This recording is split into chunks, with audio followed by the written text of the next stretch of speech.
Welcome to Employment Law This Week, Year in Review. I'm George Whipple. Happy holidays. This year, the pandemic finally began to recede from the headlines. While employers continue to navigate changing restrictions around COVID-19, the immediacy of the challenge gave way to other pressing issues in the workplace. 2022 was the year we learned that the flexible workplace trend was not just a short-term pandemic measure, but a feature of the new normal going forward. Driven primarily by employee demand, flexible work location and hours became a critical recruiting and retention tool in a tight labor market. But the new era of remote work also brought new compliance issues for employers. Allowing employees to work from anywhere they have a Wi-Fi connection may seem like a quick, easy benefit to offer employees, but where employees are physically located still matters significantly in terms of legal risk management. Individual jurisdictions, including at the state and local level, can have entirely different rules for workforce management and can provide employees access to new entitlements for time out of office, access to personnel data, or even influence rates and frequency of pay. Flexible work models also led to new potential for exposure to bias claims.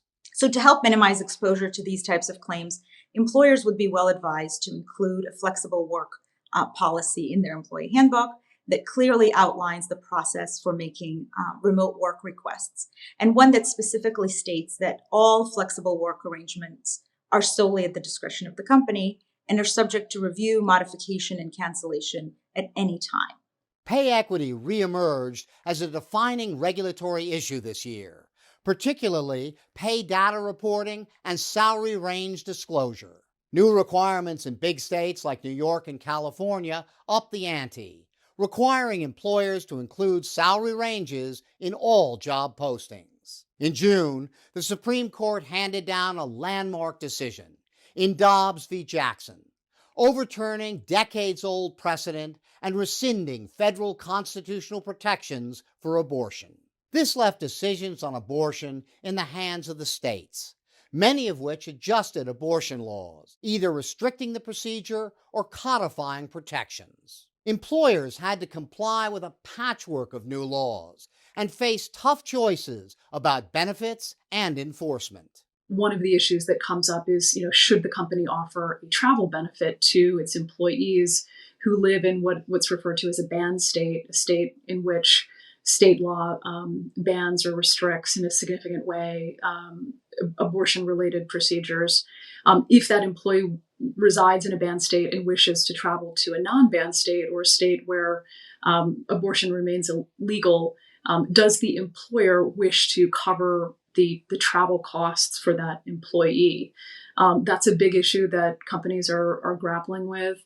From the enforcement standpoint, if a company does decide to offer that type of benefit, companies need to be mindful of what documentation they're creating by offering this benefit that could potentially be used against their employee, against them as the company, if there were an enforcement action that was brought by the banned state. This year, artificial intelligence made a big leap from technology of the future to tool of the present. Automated tools played a major role in employment decisions. According to the EEOC, over 90% of Fortune 500 employers reported using some form of artificial intelligence. But with increased use came increased focus. The EEOC issued technical guidance that addresses the intersection of the ADA and disability discrimination with the use of software, algorithms, and artificial intelligence to assess job seekers and other workers for promotion. The guidance highlights three primary concerns of which employers should be aware. First, they should have a plan to provide reasonable accommodations to employees and applicants that need one. Second, they should ensure that the tool doesn't unfairly screen out workers with disabilities. And finally, they should ensure that the tool doesn't ask for information that may constitute a prohibited disability-related inquiry or a medical examination. In the year ahead, we'll continue to track new developments as they arise. And to find out what new issues might emerge, be sure to check out our first edition of the new year, where we will highlight new key laws coming into effect in 2023. Whatever the new year may bring, we'll be here delivering employment news and analysis that you can depend on. Thank you very much for watching. Happy holidays, and we'll see you next year.